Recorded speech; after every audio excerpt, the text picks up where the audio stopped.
Well, good morning, everyone.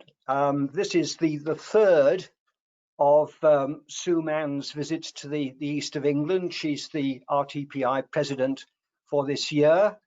And so far in September, she's heard about strategic planning in South Essex. And then last week, she was hearing about the Marmalade Lane community housing project in Cambridge. And this is the third of her virtual visits to hear about the Gull Wing Lowestoft crossing, which is a long-standing project. Now the preparation complete. Hopefully this will be proceeding physically before too long.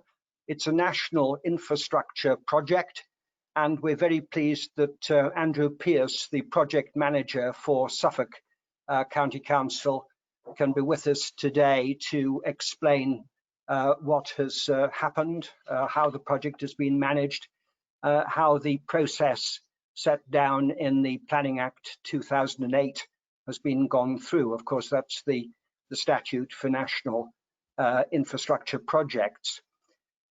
And if I can just introduce myself and Charlotte Burton, who's also assisting. I'm the chair for this year of the East of England region of the RTPI. We contribute obviously to what the Institute does centrally, representing the membership in the East of England. And in ordinary times, we run a series of conferences and other events to help members with CPD and with training in the East of England. And this year, of course, in our pandemic circumstances, we've been using video, we've been using YouTube, we've been using Teams to communicate and to represent and to try and keep our function going in the East of England. And of course, that's been done in the other regions in England, and of course in Scotland and Wales and Northern Ireland as well. As I say, I'm the chair for this year, and Charlotte is the vice chair. And Charlotte, in fact, was responsible for the Marmalade Lane presentation last week. And today she'll be dealing with the questions that arise from Andrew's presentation. If I can just mention for you a few housekeeping points so that you can get the best value from the session. All of the attendees have been muted by the organizer. If you've got a question for the organizer or the speaker, Andrew, please send your question via the question box, which is in the GoToWebinar panel, which will be on the right or the top of your screen. The speaker presentation, Andrew's presentation, will last, we think, for about 30 to 40 minutes before we come to questions and answers. As I've already said, Charlotte will be marshalling any questions that arise, but before general questions, Sue Mann's, our president, will be coming in raising any points that she has with regard to Andrew's presentation. I should say that, of course, it's open to you to raise questions. If we haven't got time to deal with them during the course of the session, of course, they can be emailed to you afterwards. The whole of the webinar is being recorded. It'll be available for you to see on the RTPI YouTube channel after the event. And I'd encourage you to have a look at the recordings of the other two events that we've had for the president. As I've already mentioned, the strategic planning in South Essex and the Marmalade Lane events. They're easy to find on the RTPI YouTube channel, along with a lot of other interesting video material.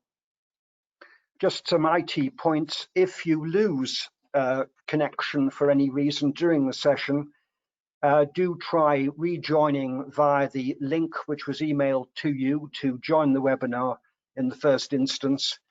and it's probably best to disconnect any other devices that you have on Wi-Fi at the moment to optimize your connection. If we're unlucky enough to lose connectivity with the speaker, then please wait in the webinar. Keep an eye on your emails in case we have to relaunch the session to a new link.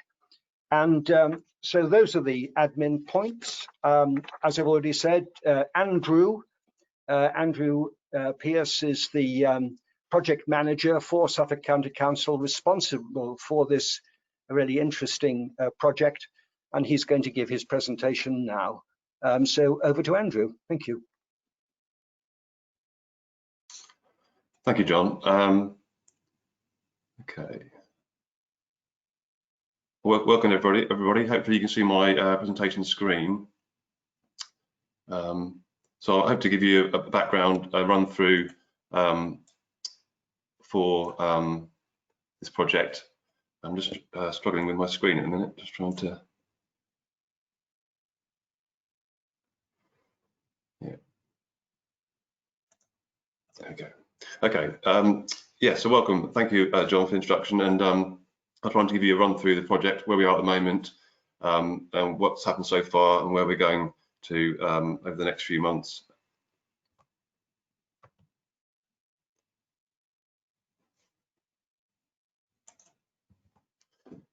Today's presentation, so I'll try to give you an introduction, talk through the planning route in terms of consent, then run through how the design has evolved through the past sort of 2 or 3 years, a bit around community engagement, and then a bit more about what we're doing about getting started with the construction phase, and then opportunity for questions at the end of the presentation.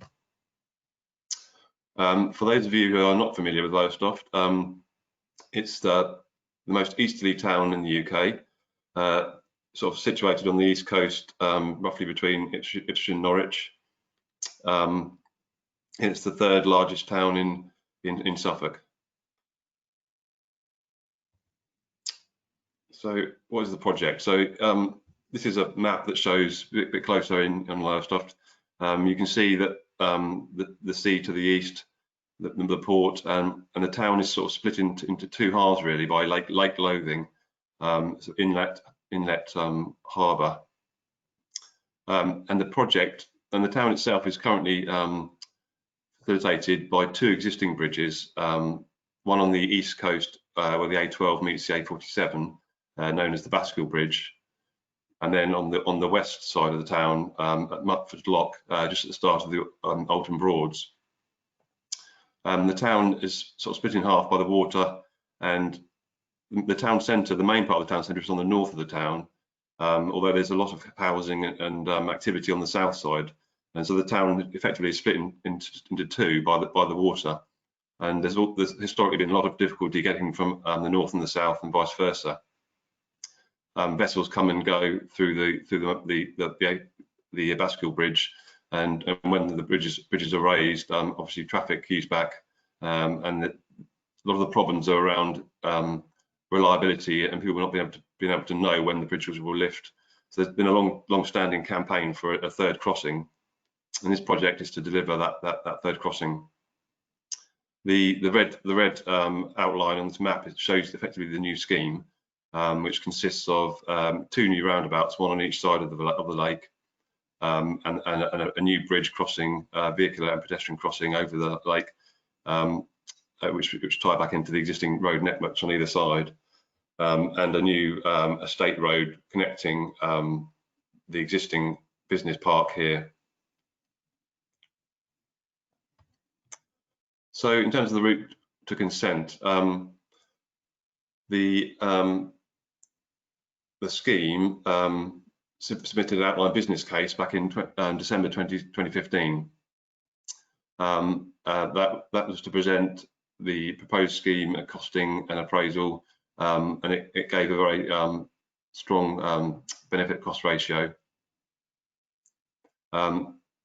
Suffolk County Council requested, applied that it should be treated as a NSIP project, nationally significant infrastructure project in February 2016, and the Department for Transport confirmed programme entry in March 2016, and at the same time gave confirmation that it would, under Section 35, that it would be an NSIP project.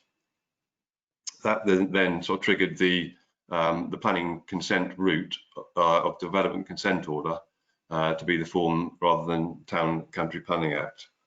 And so below here on this timeline was one of the early timelines which the project was following through these planning stages,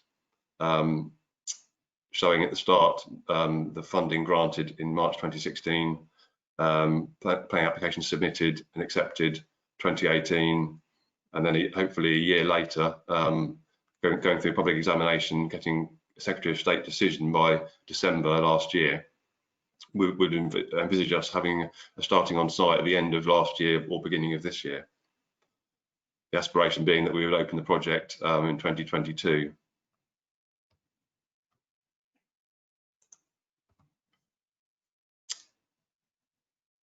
So the design of the bridge. It's been a multi-stage process, the design, initially around the outline business case, initial route choices and costing for the outline business case. But once the Development Consent Order was decided in that the route we had to take, it requires a lot of upfront design, probably more so than other planning routes, due to the amount of environmental assessment and assessment of the impacts of the scheme up front. It's more than just a preliminary design. The reference design is sort of in between a preliminary and detailed design. So that sort of design phase progressed during 2016, 2017, and we were heading for, to meet our timetable, we were heading for a public consultation in the summer of 2017. There was a bit of pressure around the project because there wasn't actually an architect involved in the project at that time, and we decided to run it through a design council review in January 2017. And although they were supportive of the project, they did question some of the design and what was leading the project, and made us a bit of a rethink about the design of the project and whether we could do something a bit more challenging with the design. And a lot of work was done during the period of between January 2017 and the start of the public consultation in the summer of 2017, and the design was changed in a couple of key ways. We also started a process of working with the local planning authorities to develop a design guidance manual, which was, I think, a slightly unusual, a new way of doing things. The intention being that rather than getting a planning consent that asked the developer or promoter to discharge lots of planning conditions before they could start work, the idea was up front as part of the planning consent, the DCO consent, that a design guidance manual would be approved as part of the development consent, such that a number of the key design concepts and principles were established early on, and that would allow a faster mobilisation into the construction phase. The development consent order was actually submitted in the summer of 2018, and in the autumn of 2018, the County Council developed a design and build contract with a company called BAM, who were in consultation with Arup as their lead designers, and the final detailed design was done by Arup partners. This slide shows an image of the early design that was informed the outline business case, and what was presented also to the Design Council in January 2017. It's very much similar to the existing bascule bridge currently in place in Lowestoft on the east coast, on the A47. Fairly functional bridge, twin bascule with very large piers, because it had the counterweights for lifting all below the deck, and all the M&E required for lifting on both sides. The work that was done in terms of after the cave review was that a rethink was to see whether we could come up with a more design-led project and a more inspiring design, whilst maintaining budget and programme constraints. This resulted in the design changing to a different type of bascule bridge, and a rolling single leaf rolling bascule bridge, where the counterweights are effectively above deck rather than below deck, which allowed for a more striking design, where the engineering is very much visible and apparent by the operation of the bridge opening and rolling back on itself. The piers are able to be slendered down because the counterweights of the bridge are above deck rather than below the deck. The public consultation in the summer 2017 was very successful. It was a project that was very much well supported by the local community. There was a number of local events in different places around the town, and you can see from this slide, this was a sort of summary document produced at the time. There was a very strong support for the scheme. 96% of people agreed that the scheme was needed, and 84% supported the actual scheme design that was proposed at that time. We had virtual reality goggles during the consultation, so people could sort of put them on and really appreciate how the scheme would feel in its context.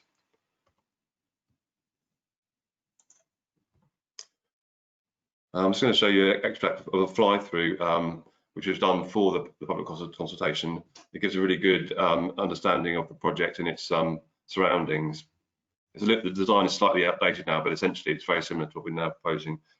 There you can see from the air on the south side, this is where the A12 joins Lake Lothing. Tomcrisp Way meets Lake Lothing from the south. The project has a new roundabout here, which is just currently where there's a signalised junction. And the scheme then elevates from this point along an existing highway known as Riverside Road. The scheme, as you move across, climbs in elevation, and when you get to the point over Lake Lothing, we're approximately 12 metres above mean high water level. This will allow some vessels to pass underneath without the need for the bridge to open, making it a more reliable crossing.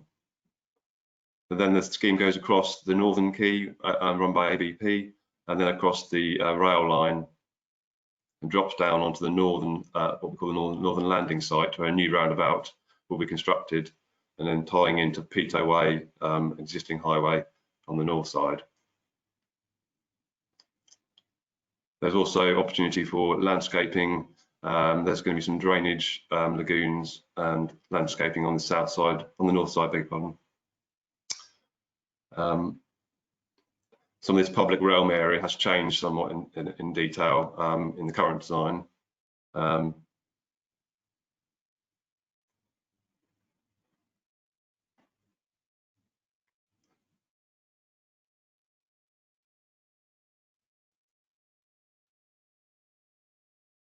Very powerful imagery that gives you a real feeling for how the scheme would feel in reality when it's actually in place. This is a walkway that goes under the new bridge, just beside the rail track. So you get a good sense of the scale and the impact it will have once it's in place.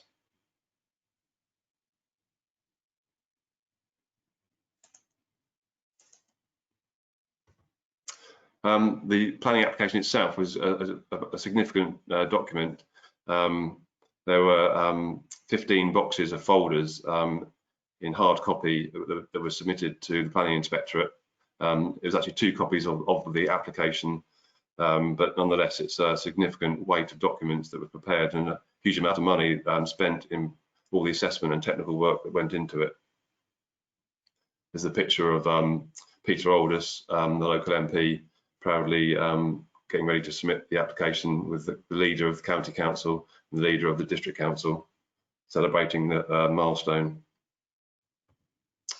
In terms of the examination, the Planning Inspectorate holds a number of public hearings to deal with specific aspects around the scheme where people have made representations. We had some objectors to the scheme Some businesses locally were concerned about the impacts to their businesses, so we had to deal with that during the examination. I think we had 3 or 4 actual public hearings, and then the Planning Inspectorate writes his report after 3 months consideration, submits it to the Secretary of State, who has a further 3 months to consider it. At the end of the examination, there was a site visit where the inspectors able to get a hands-on feeling of some of the issues that have been talked around. This is a picture of the team of consultants and advisors that led the planning hearings and inspection, just to give us sort of a feel for the number of people actually involved. It's quite an undertaking.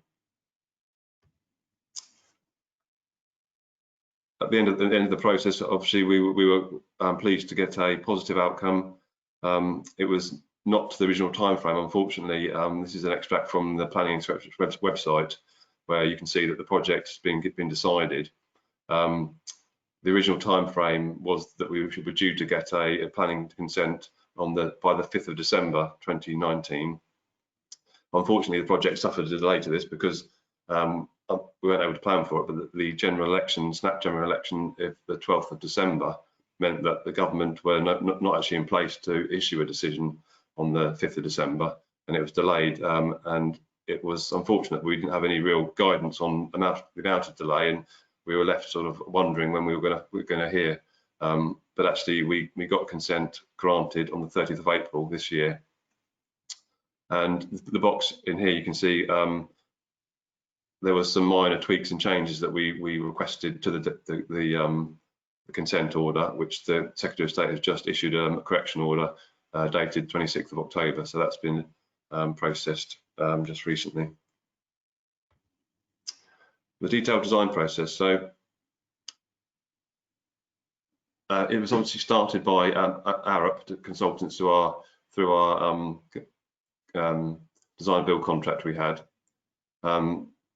That was really the brief for that was to take the reference design and to make it into a fully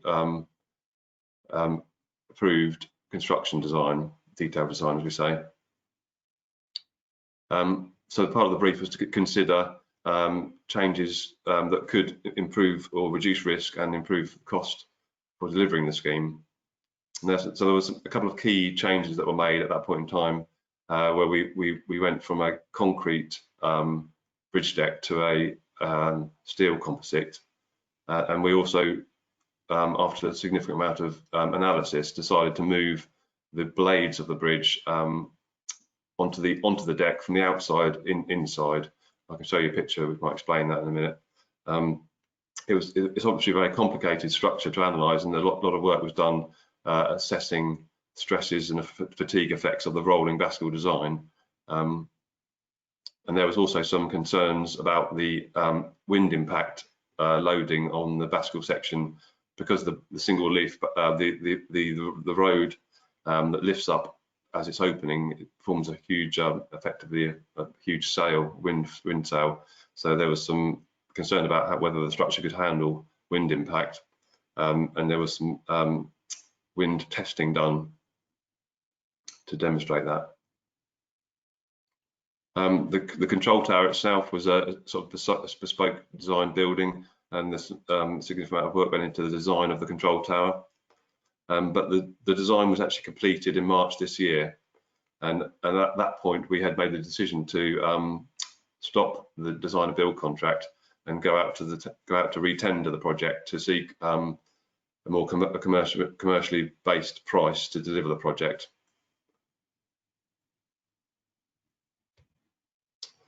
So in terms of the detailed design that we currently have and we're running with onto the construction phase, this is some images I'll show you now, which show the latest design. The blades, the change of design, moving the blades from the outside onto the deck is shown here. One of the earlier pictures I showed you, you might not have realised, but the blades were right on the outside of the deck. It was decided after lots of structural modelling done that it was much more efficient if they were on the inside, such that the forces were inside of the structure rather than the outside. One of the advantages of this was also that from a point of view of pedestrian environment, the footways on both sides of the bridge would mean that people walking along the bridge would be able to look out rather than being behind the blades. They would have a clear view either side. On the top of the deck, just shows how sort of striking, how imposing these blades are. But you can see that there's nice wide footways cycle. It's a shared footway cycleway on both sides of the project. And this is the control tower. You can just see there. That gives a sense of scale of the size of the road as it lifts up, rotating on its curved blades, powered up by two large hydraulic rams. But the counterweight that helps the bridge lift up is all in the structural steelwork that forms the blades. This is an image that shows the degree of work that's done in terms. This is a wind testing tunnel in Italy. So the project was modelled and tested to see the effects of wind action on this opening section. That gave us the reassurance that the project was feasible.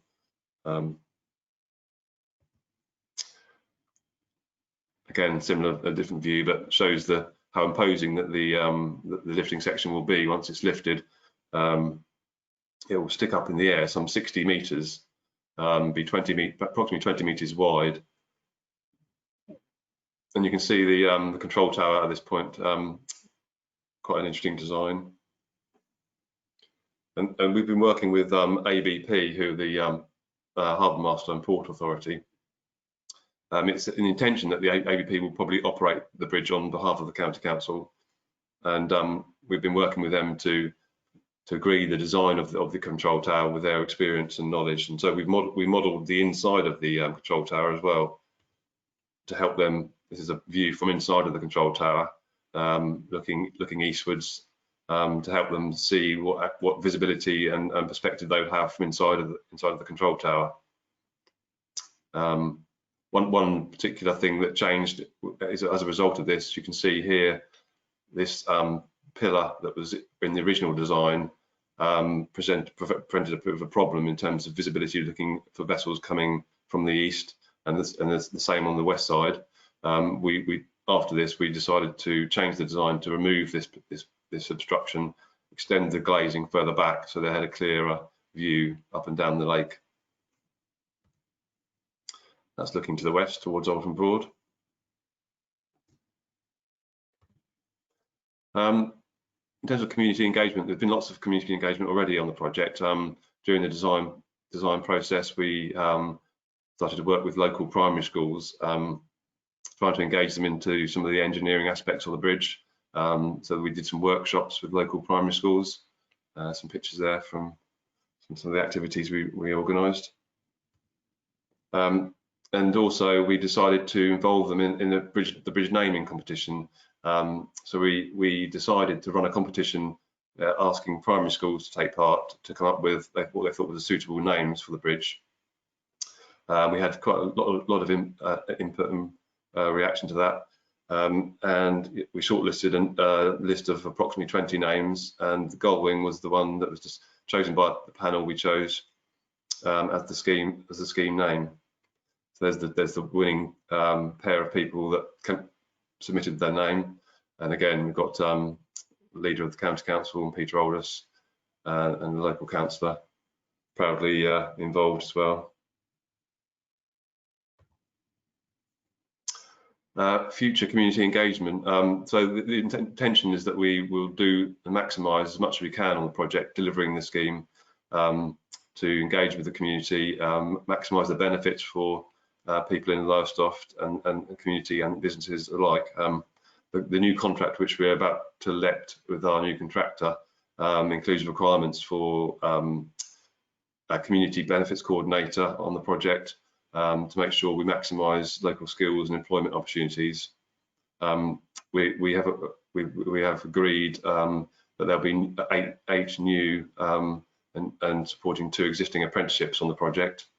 up to maybe 30 structured work experience placements, continued interaction with local schools, and really a real drive to maximise spending locally within the economy, and encouraging local businesses to contribute and be part of the delivery of the project itself. In terms of what we're doing now before we can actually start on site, there's still some things that need to be done.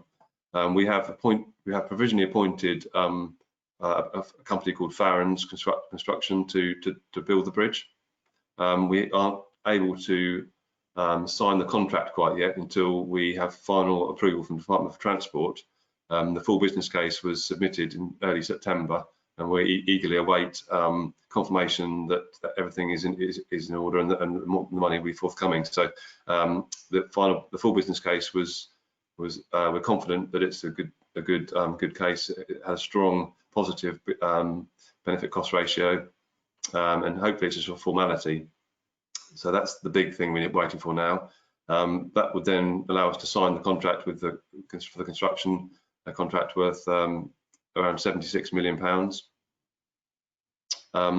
There's effectively a 4-month mobilisation period where we, once we've signed the contract, that there is really around allowing the contractor time to get up to speed and to produce documents that are needed to discharge planning conditions.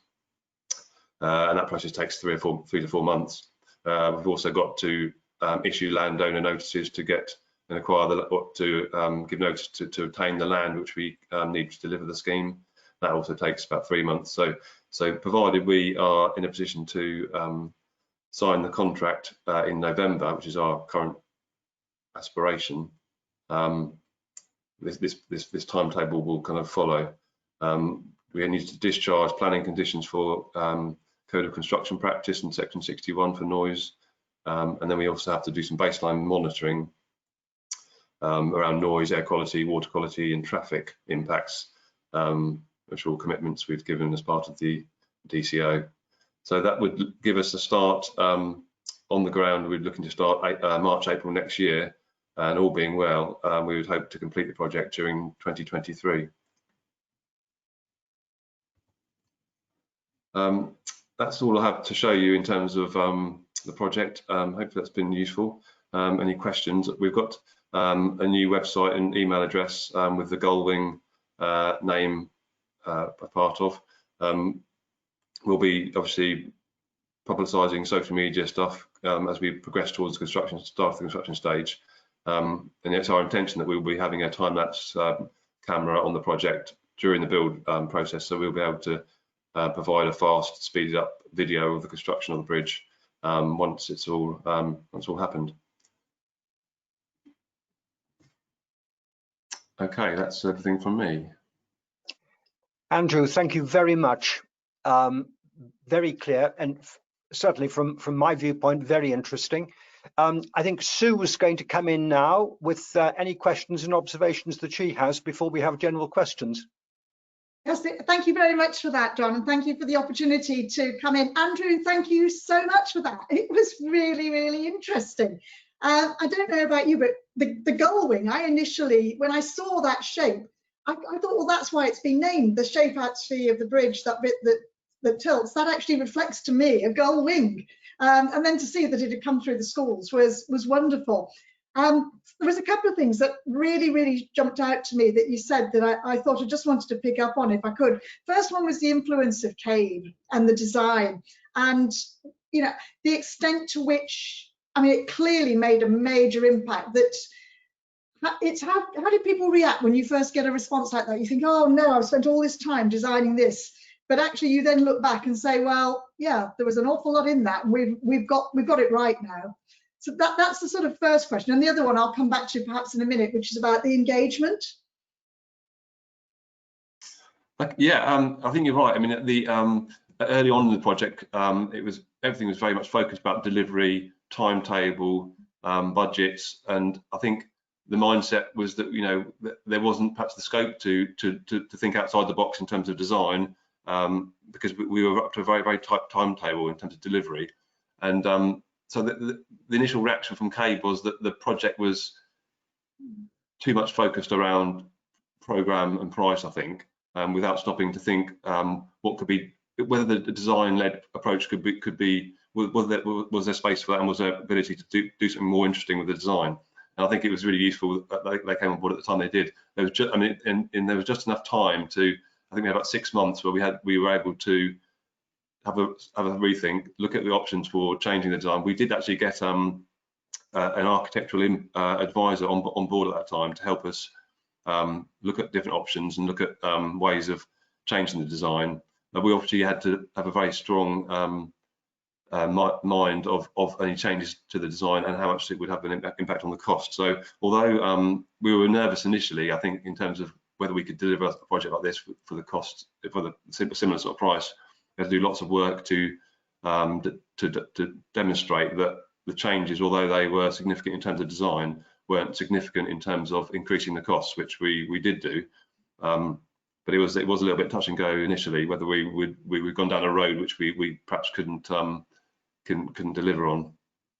And linked to that, and linked to sort of the community engagement, which is obviously what I particularly am interested in, but linked to that, do you feel, is it your sort of instinct that when you went out with the better design, it actually had an impact on the support? Because you talked about there being a need for this for sort of an awful long time. There's a lot of support there, but there's one thing to have support for a need, and another to actually people to really embrace it in terms of this is going to be quite stunning. Yeah, I think you're right. It's hard to tell really. The mindset of the people in Lowestoft, they are so desperate for the scheme that I think lots of people we talked to in the consultation, that the design of it wasn't their main driver. It was purely around, we want another bridge. But I think there were lots of people who did comment very positively about the design, and I think it certainly helped. It's been a project that we haven't had to do a lot of work to sell, because the local people are so keen on this new crossing. But nonetheless, I think everyone, when they've seen the images, agree how striking it will be, and I think it's going to help to bring you know, an extra something extra to Lowestoft, which will, in the future will maybe make more of a name for itself. And I think, you know, the reason for the design itself, you're right, the children saw, you know, used Gull Wing, the gull to give the name from. The shape of the structure really came from the thought of the offshore wind energy, looking to the future, if you like, and what some of the things that Lowestoft is now working with, and what sees as its new sort of way forward in terms of improving the town and its input to you know, industry and commercial gains it can have. So I think it came from like a wind background, but I think it works equally well. And I think the name Gull Wing is a good one, and it's you know, I think it's really good that the local community did name it, and we were very keen that it didn't just get a name by default by social media. We wanted to take a proactive approach and actually name it early on, as soon as we could, really. And it's great that it's been well received. I think that's absolutely right. You have to sort of take that initiative, but what it really shows to me is how design can really add value and add that sense of place, and it will become such a feature, won't it? So it brings me back to the public consultation, because that's something that really interests me. And what really struck me was the use of the digital technology to actually communicate, because how many times do we sort of present, well, you obviously didn't, but a lot of us do. We present a 2D flat plan to people, and we actually expect them to be able to interpret that and put a sense of place and comment on it in a meaningful way. So the virtual reality goggles, and I think the fly-through that you shared with us, were really quite groundbreaking at the time you were doing that consultation, 2018. They're fortunately becoming much more common in the last 2 years. But it's really, how did you find when people sort of turned up and they had that opportunity to visualize? Because so many people say, not everybody, I certainly struggle with turning this 2D plan into something of that scale and understanding. Yeah, it was really well received. I think people really quite enjoyed being able to do that, and I think you're right, it was quite groundbreaking at the time. The 3D modelling is amazing in a way for people to appreciate how a project is, you know, set it in its context. And yeah, there was people. Yeah, I think people enjoyed it. They're able to. I mean, I was quite surprised how quite a few elderly people were really keen on putting the goggles on and really understanding. Yeah, it was well received. Yeah, I think that particularly that fly-through video was a very powerful tool to. As I say, we didn't really need to sell the project per se, but it really gave everyone a very good and clear understanding of the impact and the scale of the project. As you say, it's very difficult for people, non-technical people, to look at a plan and to extract information that people who are familiar with plans can do. But the fly-through video was I think one of the biggest tools we had during the consultation. I think it's an absolutely great example, and hopefully you'll keep that on the website for the project as well. Yeah, it's still on the website as well. I can tell. And yeah, we haven't got an updated one, unfortunately. I mean, you can imagine there's a huge amount of work preparing one of those, and although the design has changed in a couple of discrete areas, it's still still a great fly through. I don't think there's no plans at the moment to put a newer version up. We'll just have to see how things pan out. But yeah, that will still be on the website. Yeah. It's great for other people to be able to look at it and just sort of learn from what you've done. So that's probably enough for me. I'll see if there's any questions, John, that you've got from others.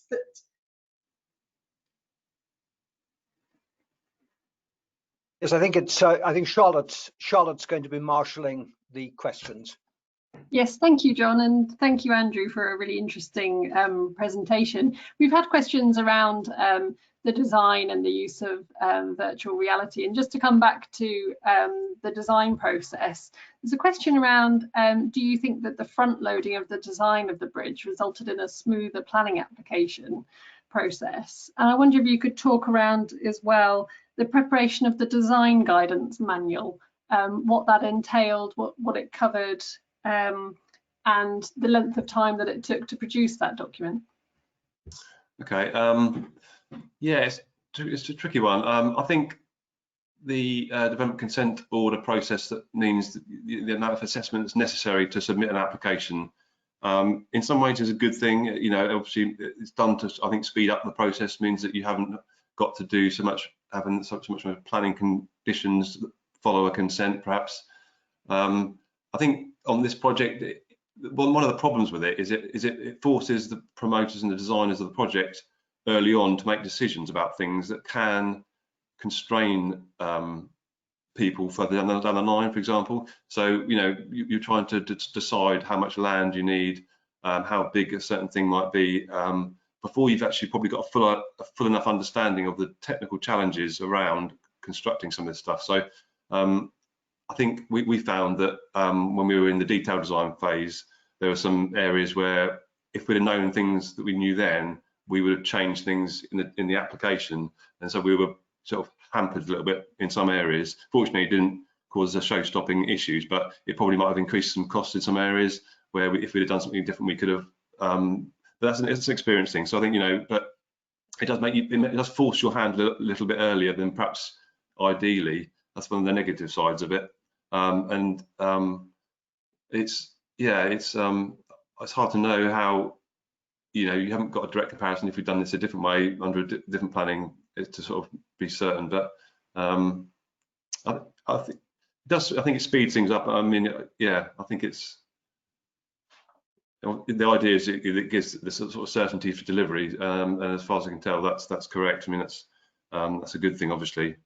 In terms of the design guidance manual, that was very positive. I think we had a number of. We sort of met the local planning authority, district and county, had representatives of them on our sort of working group. We had a sort of monthly, 6-weekly meeting with them during the design process, and we brought to that group, as the design evolved, various sort of things in terms of structure design, landscaping, finishings, material choices, and the idea was that as we were doing that, our consultants would sort of writing the design guidance manual where we kind of agreed on things, we would put them in the manual as things that were principles that we were kind of adopted or styles that we wanted to see continue and maintain through the detailed design. There were some things which we put in there as key features. So for example, the actual blades, the dimensions and the shape of the blades, that was a sort of a requirement that couldn't change. Whereas other things like the piers, the shapes of the piers, there was some guidance about the shapes that we wanted. But the idea being that the final design could be done to optimize cost and constructability, if you like. So yeah, I think it's a good process, and the consent we have asks that the design any design is continued in line with the design guidance manual, and that gives everyone a good basis to work from. Thank you, Andrew. We've had a question around were there any considerations around the marine environment and marine planning that needed to be taken into account? And I wonder perhaps if you could extend that just to talk around the biodiversity considerations and achieving biodiversity net gain. Ooh, that's a little bit outside of my technical expertise, I'm afraid. Like in terms of the marine environment, I mean, we're working closely with the harbour master, and we have to do we have a navigation working group and marine risk assessment process, which we have to have signed off before we start on site.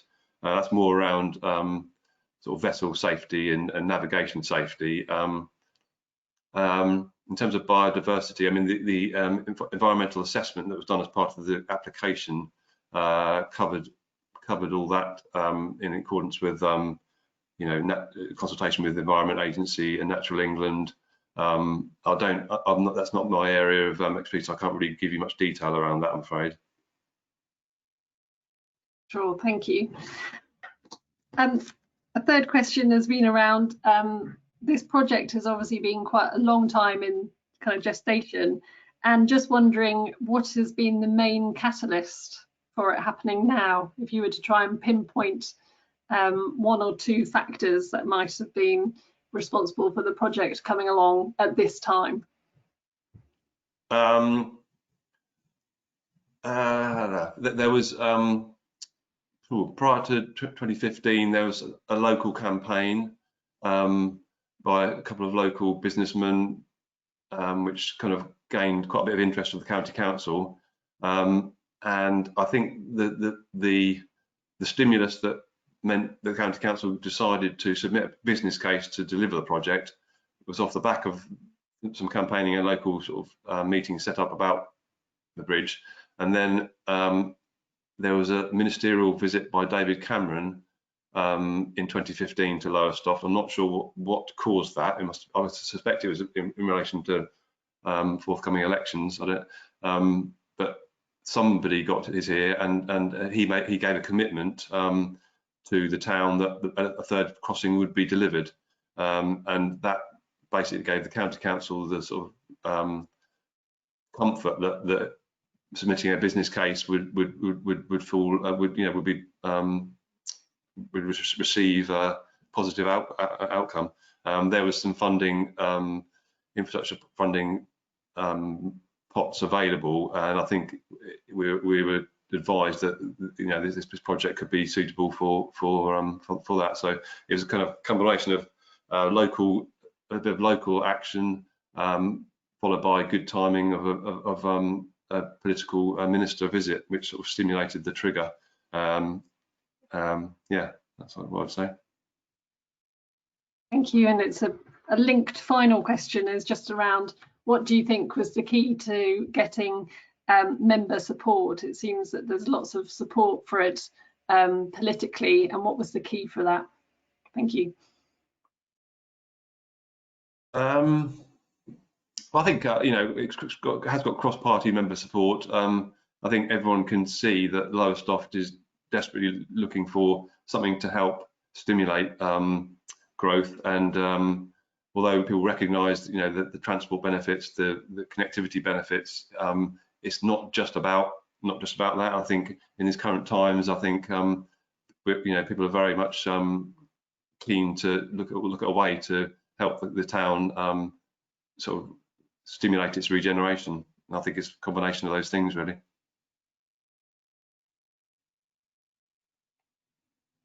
Thank you. I'll hand back to John for his reflections. Thank you.